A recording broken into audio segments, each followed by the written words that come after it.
umntanam nesendaweni erongo ngexesha elirongo uThixo makamlwele umntanam. Lusaxhelekile kakhulu usapho lakwaKhetshengane eGqeberha eMpuma Koloni emva kokudutyulwa kobulawa umntwana walo Anoyolo nebeneminyaka 15 ubudala.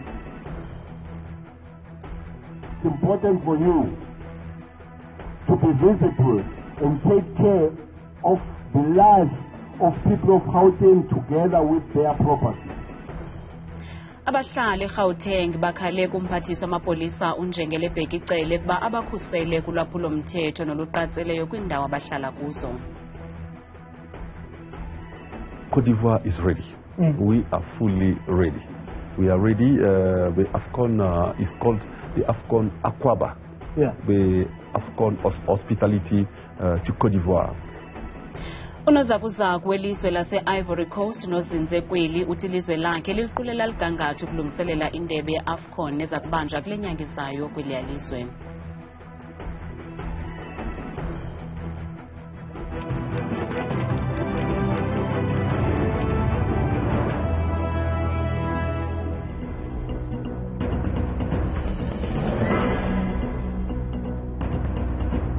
Sinamkele kwiindaba zethu ngokuhlwanje andami ndodwa ndihamba nophumza sikhumba noyitoliki yolwimi lwezandla Bhotani Mzontsundu. Silumkisa abo banhliziyo zibuthathaka ngengxelo nobuzaza ekhapha elinqaku lilandelayo. Mapolisa aseGqeberha eMpuma Koloni aqhuba uphando lokubulala emva kokudutyulwa kusweleka abantu ababini eSpaza. Ingxelo ithi ngamadoda amathathu ambonzeleke kwesi Spaza anyanzelisa imali athi yokukhusela elishishini. Uthe akulandula oncedisa evenkileni aphuma nje imizuzwana abuya selevulela ngerhuluwa kumncedisi lowo nentwazana uAnoyolo Ketshengano neshumi nesihlanu iminyaka ubudala obeyothenga ichips zewaswelekela kwindawo yohlaselo ngoko nangoko ngelixa uMuhadin Abdi Hassan onemashumi amathathu anesihlanu iminyaka ubudala eswelekele esibhedlele.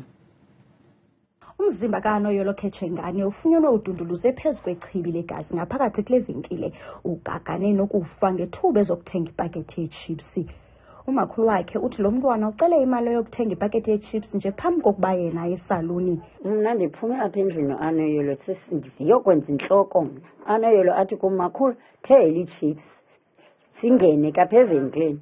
Kuthe sisasanda ungena ke athatha ichips ezo ame apha elayinini ba eyobhatala. Ndive ngezithongo zithululana mna ndabaleka ndangena pha kule box nechips kunye nehlangu.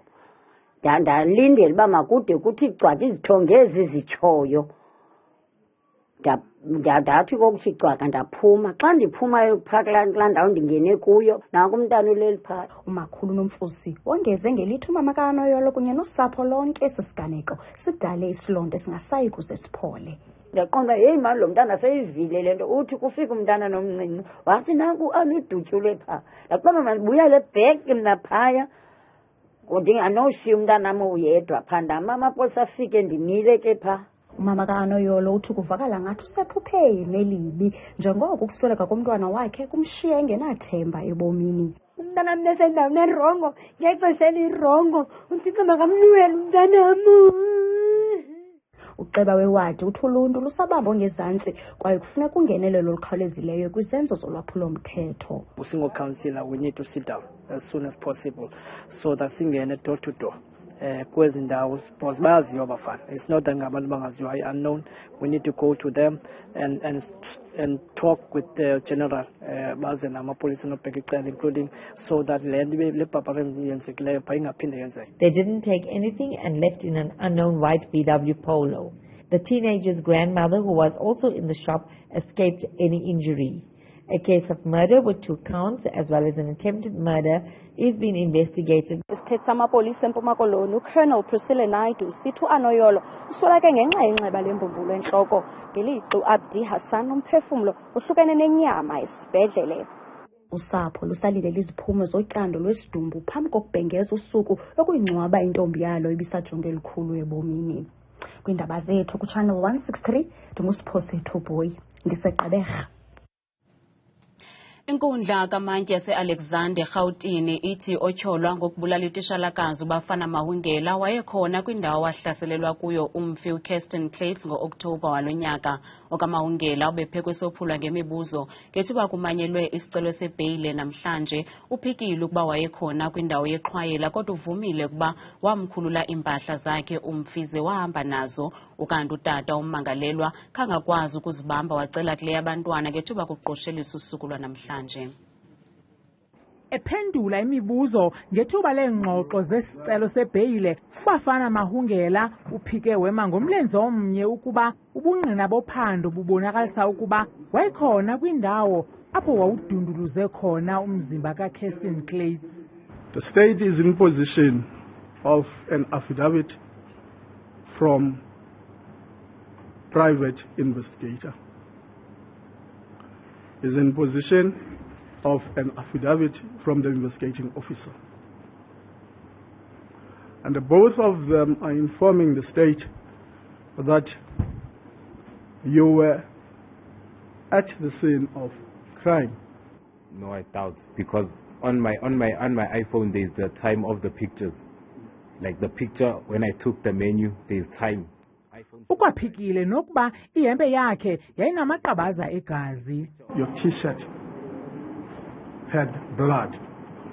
I don't think blood will show on a black t-shirt. Kodwa uvumile ukuba wazikhulula impahla kumfi ngeenjongo zokuzenza ezakhe. On that day, the crime that I committed was taking the clothes. Ityala liyaqhuba ngomso. Isiqebe esiphezulu samapolisa esikhokelwe ngumphathiswa umnumzana Bheki nomkomishinala jikelele uNjengele Fani Masimula sithe kwindawo ezahlukeneyo eGauteng kwiphulo i-Festive Season Inspection Road Show. Injongo yolukhenketho kuqinisekisa ukuba amapolisa atyalwa ngqo kwindawo ezifanelekileyo ingakumbi ngexesha lokuphela konyaka ukuqinisekisa ukhuseleko lwabahlali nabakhenkethi kweli. Umphathiswa wamapolisa umnumzana Bheki uthi iphondo laseGauteng alizukuba lithafa lozungu lichele ngeli xesha leholide zokuphela konyaka. It's important for you to be visible and take care of the lives of people of Gauteng together with their property, especially women and children. You can't have criminals running over the people of this province. Yes, we know most of the people here will be going to other provinces, especially the coastal provinces, but for now, they are here working, shopping, and doing those things. Ucele ukwakhuthaza amalungu ebutho lesipolisa okokuba angahleki nanye kwizihlekisayo koko ajongane ngqo nemigewu ezenzela umathanda. When they engage you, when they take chances, by the way, criminals, when they prepare for cash heists, bank robberies and all those, they don't carry broomsticks. They don't come with a feather dust. That's why we don't give you broomsticks. We give you tools. And those tools, when criminals they engage you and when the dust settles down, we're not there to pick up your dead bodies. We're there to make sure that you have used those tools properly. Kananjalo ukwathe amajoni nawo azakuqinisekisa ukuba ancedisana namapolisa ukuqinisekisa ukhuseleko lwabahlali nabakhenkethi ngeli xesha lonyaka. Inkonzo yesipolisa kwiphondo laseNtshona Koloni yamkela amapolisa amatsha nangaphaya kwama600 nazakutyalwa kwiingingqi ezahlukeneyo eKapa ukululwaphulo-mthetho ngezolite zehlobo kwesi sixeko. Ngamapolisa ngama623 azakutyalwa kwisixeko saseKapa emva kokugqiba uqeqesho lwawo kule nkonzo yesipolisa. Baza kuncedisa ukuqinisa umlo ngakulwaphulo-mthetho ingakumbi ngeziholide zeChristmas. The purpose is to ensure that people are and feel safe. And safety as people doing their business, the people that are visiting the city of Cape Town and Western Cape in particular, that they come and they go home safely. Lamapolisa matsha athi awulungele lo msebenzi. In training, there was a subject we had is called street survival. This is my primary cover. So while I'm having this, I should be safe. Everywhere I go, I must have this, so I'm always safe. I don't see myself being in any kind of danger because I know exactly what I was trained to do at the academy. I want to be able to help the community outside. I want to serve them, protect them protect them so that they will feel safe and comfortable in their homes. Umkomishinala wamapolisa kweliphondo uNjengele Thembisile Phathekile ubongoze abo bangena kule nkonzo ukuba bahlonipha amalungelo abantu, bayazi ukuba utshaba lulwaphulo-mthetho. Sinibuse kwakhona kwinqaku lokuqala sithe amapolisa aseGqeberha eMpuma Koloni aqhuba uphando lokubulala emva kokudutyulwa kusweleka abantu ababini eSpaza. Ingxelo ithi ngamadoda amathathu ambonzeleke kwezi Spaza nyanzelisa imali athi yeyokhusela eli shishini. Uthe akulandula uncedise evenkileni aphuma nje imizuzwana abuya selevulela ngerhuluwa kumncedisi lowo nentwazana u-Anoyolo Ketshengani one-15 iminyaka ubudala.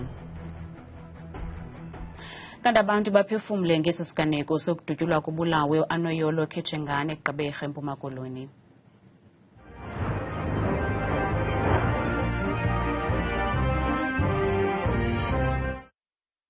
Umuntu owenze lento makabanjwe, umthetho mawudlale indima yawo.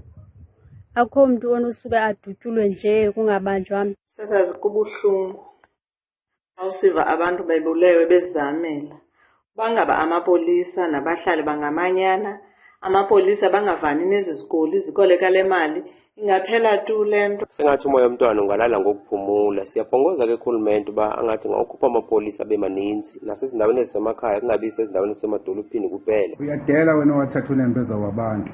Ukubulala umuntu nje kalula kanjalo sokuba into encane kanjani. Ngelikusasa lengane nje madoda awukodwa Nkosi yami. Umthetho mawuphakama udlala indima yawo, amapolisa nohulumende makayiphakamele into okubulawa kwabantu. Unembeza washonaphi kubantu sekulula nje ukuthi ke umuntu akhiphe isibhamu abulala. Ngiyafisa sengathi amaphoyisa la kwindaweni eyedisi kakhulu angaqinisekisa ukuthi ke ahlezi ebonakala. Akuhlangana ungehliyo. Sikhalisana nalo sonke siMzantsi Afrika. Singazi ugovernment izibhamu ezingekho semthethweni zoxuthanini ngonqevu. Uxola Mbambo uthi isizwe esi siphila kuso ayondawo icrime ikhona phi nangoku imbi into esijongene nayo ngapha ngabakhwetha. Nozipho Mantana uthi man yini umntwana omncinci afumanwe lilishwa elinje wangomphefumlo wakhe ungakhanyiselwa ngokhanyiso lungacimiyo emphefumlweni engqushwa. Bukela ungaphefumla kwimixholo yethu sebenzisela nombolo kaWhatsApp nengu-071 670 2548. Iintsapho ezihlelelekileyo ezifikelela ku-300 noninzi lwazo zikhokelwa ngabantwana edududu KwaZulu-Natal ezithe zawelwa ngumqa esandleni ngokuthi zifumane iChristmas phambi kwexesha ukuze emva kwezipho namaqithiqithi abathe bazinikwa ngusomashishini wasekuhlaleni. Usheshe wafika uKhisimusi ezakhamizini ezingama-300 zasedududu. Le ndawo ihaqwe izidakamizwa nophuzo oludakayo. Kanti ke nokuntuleka kwemisebenzi kudla lubi. Kodwa ke namhlanje bebemamatheka beqiqinga iglosa enazo zonke izibiliboco. Umlondi Thabethe odla imbuya ngothi kwaphoqeleka ukuba ashiye phansi esikoleni emva kokushona kwabazali bakhe useziphilisa ngamatoho. Wena uKhisimusi wami umbuka ngathi uzoba mnandi impela ngoba ngizobe ngidlile into ezingcono yabo. Ndaphuma ukudlana amazambane.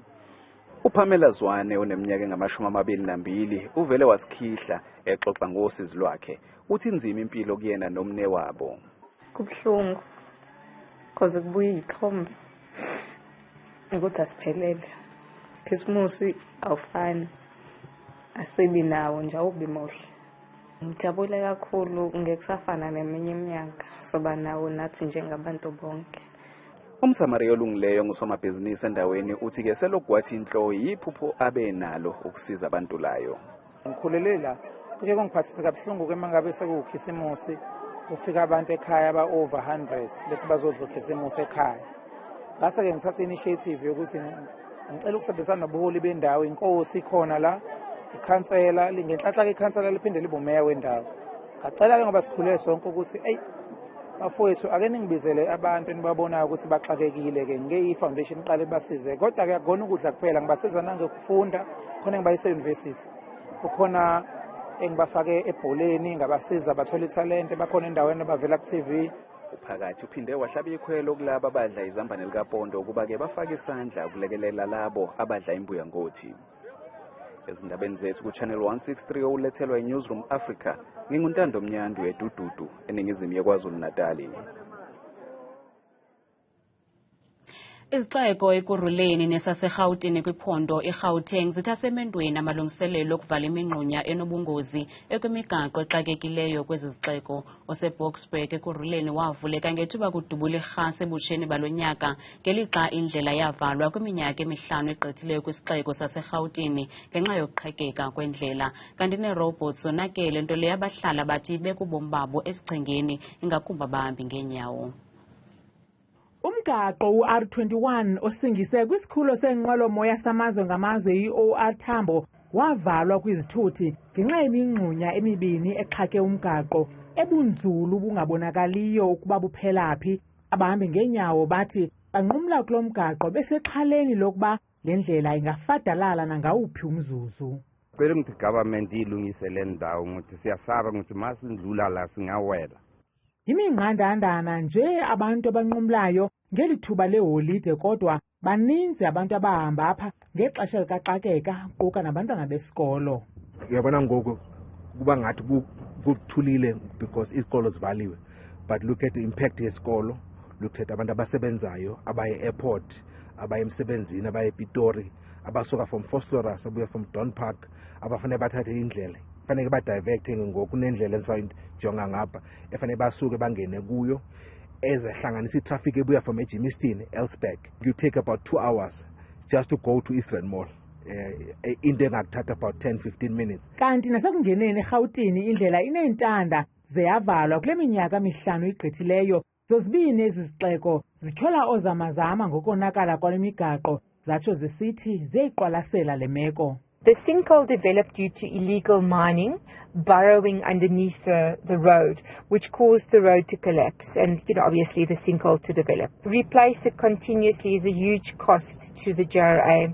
We are also investigating, looking at the best ways of which we can apply or implement in terms of rehabilitating the road and making sure that it is safer for both pedestrians and motorists. Ezi zixeko zikhala ngelithi iirobots zityhuthulwa imihla nezolo, nto leyo etyabula kanobom epokothweni. Abemi balo mmandla batyhola ngelithi zingaphaya kwesixhenxe iinyanga zonakalayo ezi robots, nto leyo edala ingxinano yezithuthi. Batsho betyhola ngelithi oko kubeka ubomi babaqhubi esichengeni sokuba zizisulu zozungulichele, ingakumbi akunaba amathunzi. Kwiindaba zethu ku-Channel 163 ngokuphathelwa iNewsroom Africa, ndinguntsiki Noyiya ekurhuleni. Nozakuzaku welizwe lase-Ivory Coast nozinze kweli loMzantsi Afrika, umnumzana Zakaria Koen uthi ilizwe lakhe likulungele ukusingatha indebe ye-Afcon nekulindeleke ukuba iqalise ngomhla we-13 kwinyanga ezayo. Le tumente ye-Afcon bekumele ukuba ibanjwe kunyaka ophelileyo ngoJuni nangoJulayi kwelase-Ivory Coast. Kodwa ke ngenxa yeengxaki zemozulu kuba ngezo nyanga kuthiwa imvula inangamandla kwela lizwe. Kungeso sizathu ke iye yabekelwa uJanuwari ka-2024. Abasindleki ke bathi zonke izinto sezime ngonina, baqule baligangatha ukulungiselela le tumente. Cote d'Ivoire is ready. We are fully ready. We are ready. The Afcon is called the Afcon Aquaba. Yeah. The Afcon hospitality to Cote d'Ivoire. Ukanti i-Ivory Coast ithi iza kusebenzisa le tumente ukukhulisa nokuphuhlisa uqoqosho lwayo.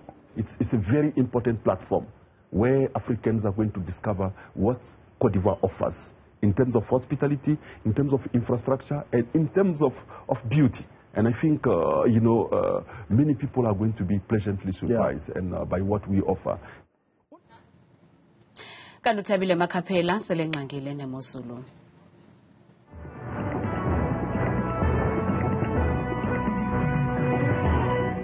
Kodwa bamqwathi apho kwidesika yakho yendaba ndiyakubulisa ke bukela khaya ndikwamkela kaloku apha bethuna edesikeni yemozulu mna ngababukele kuThabile Makhaphela umamthembu uqhubeka kutshaje yenje nje kaloku nasi imozulu. sivule ke bukele ekhaya kodwa kaloku imeko apha eMzantsi Afrika ngokubanzi njengapha kula maphondo angentla pha kaloku eLimpopo ePhalabula pha ekuseni futhi ngalamashumi amabini nje abenganti kanti ihlala imandi futhi labozo kwakhona komsi phaya emele futhi ku-17 degrees bavale kamandi futhi lamini yabo ngamashumi amabini nje abenesixhaka ephongola kusathisa yonke nje lamini ngomso nanga ke bukele imeko yamaqondo okutshisa wethu aphezulu pha komso sivule ngephondo lokuqala phaya eMpuma Koloni kokalatho ke pha kumbindi welaphondo ngeshumi nje likhashwa sisihlanu kuphele kamandi pha ngorhatya futhi ngamashumi amathathu abenesibhozo benje nje phaya ephondweni lase-Free State ngomso njengapha kumbindi evelcom ngo-19 degrees kusatshisa pha ngorhatya futhi ngomso namathozana ngevula ngephi ngo-35 degrees Fixburg ku-16 degrees bukela wam ekhaya naso ke imozulu phaya ephondweni entshona koloni ngomso Beaufort West bevuka phaya ekuseni futhi lelashumi kaloku likhashwa sisithandathu kuphele kamandi pha ngorhatya futhi ngamashumi mathathu abenesithandathu naso ke imozulu kwakhona phaya futhi bukele ephondweni lale phaya ku-Northern Cape kumantla apha eMzantsi Afrika Kimberley ngo-16 degrees kuyatshisa kakhulu pha ngorhatya futhi ngala-40 degrees kanti pha koDiara futhi ibe lishumi nje likhatshwa sisithandathu naso ke bukela imozulu kaloku phaya kwelaphondo futhi kumantla apha eMzantsi Afrika njengaphaya eNorth West Vryburg bevuka phaya ekuseni ngomso nguye kaloku la 20 degrees bazalela mini kamandi ngamashumi mathathu nje abe nesixhenxe benje ke bukele ekhaya phaya kwelaphondo laphaya eGauteng apho sikhoyo bethuna kumazantsi njengapha kaloku koFerengeheng ngo-17 efana ke phofu kakhulu naphaya eSprings ngala-17 degrees bazalela mini ngo-30 degrees bukelwa ozize apho ekhaya baphila ngohlobo bona phaya ephondweni eLimpopo ngomso njengaphaya eThabazimbi ngamashumi amabini ananye kuyatshisa phaa xa bevala olwasukulwa ngomso ngamashumi mathathu nje akhatshwe sisine naso ke bukela apha ekhaya imozulu phaya ephondweni futhi eMpumalanga eMalahleni ngo-17 ekuseni kanti phaa kumazantsi eEmelo futhi lishumi nesixhenxe kuyatshisa kamandi phaa xa bevala imini ngamashumi amabini abe nesixhenxe futhi naso ke mzuzu ndiwani apha ekhaya imozulu phaa kuphondo lethu esivala ngalo kaloku KwaZulu Natal Ladysmith lishumi nesithandathu kanti phaa koPietermaritzburg ngo-15 ekuseni eDurban phaa kumazantsi lishumi nje likhatshwa kaloku sisasithoba kanti ngo-29 degrees xa bevala lamini yabo ngomso bethuna ishoke imeko apha kunje ekhaya imozulu mna ndithetha kangaka xesha limiyawule